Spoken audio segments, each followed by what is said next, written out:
the focus is on the president and his phone call with the president of Ukraine, who right now is also here in New York. Tonight, we now have the transcript of that call, and on it, President Trump says, "I'd like you to do us a favor." He goes on to later bring up his political opponent, Joe Biden. All of it with hundreds of millions in U.S. military aid being held. The White House released that transcript today, revealing the president repeatedly urged Ukrainian President Volodymyr Zelenskiy to investigate his political rival. President Trump at one point saying, "I would like to have the Attorney General call you." President Trump also mentioned his own personal attorney, Rudy Giuliani, would be in touch.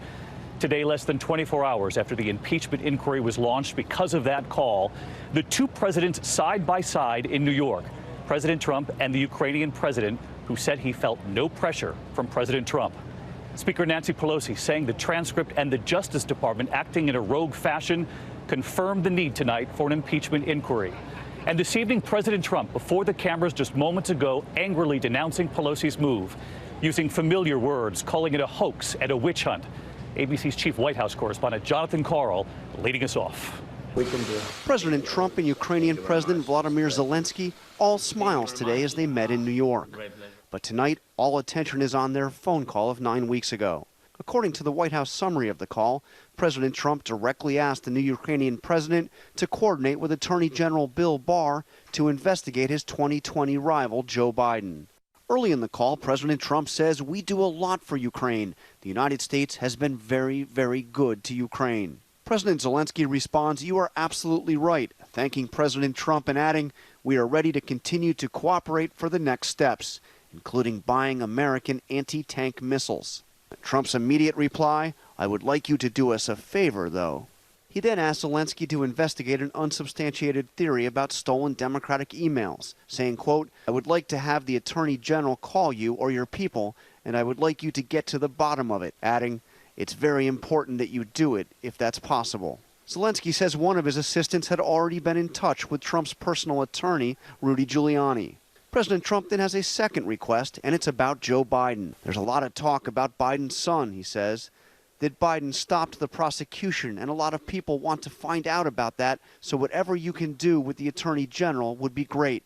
He tells the Ukrainian president, "I will tell Rudy and Attorney General Barr to call."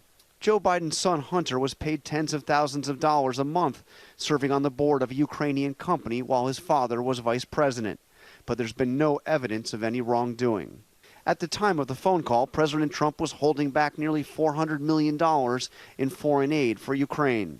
Today, with the two presidents sitting side by side, the Ukrainian leader insisted he never felt pressured. "I think, and you read it, that nobody pushed me. Yes." In other words, no pressure. As for Joe Biden, today he responded saying, quote, "The House must do its job and hold Donald Trump to account for his abuse of power." And with the House now launching impeachment proceedings, the president lashed out at Speaker Nancy Pelosi. She's lost her way. She's been taken over by the radical left. Later in a press conference, the president returned again to the question of impeachment. It's a joke. Impeachment for that? John Karl joins me live. He's also here in New York City tonight. And John, President Trump is still insisting that his phone call with the Ukrainian president was perfect. That was the word he used, and that he has nothing to worry about.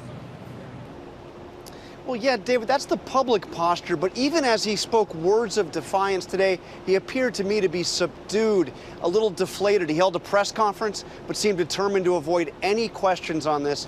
He seems like a president still trying to process the very real possibility that he could be impeached. Hi, everyone. George Stephanopoulos here. Thanks for checking out the ABC News YouTube channel. If you'd like to get more videos, show highlights, and watch live event coverage, click on the right over here to subscribe to our channel. And don't forget to download the ABC News app for breaking news alerts. Thanks for watching.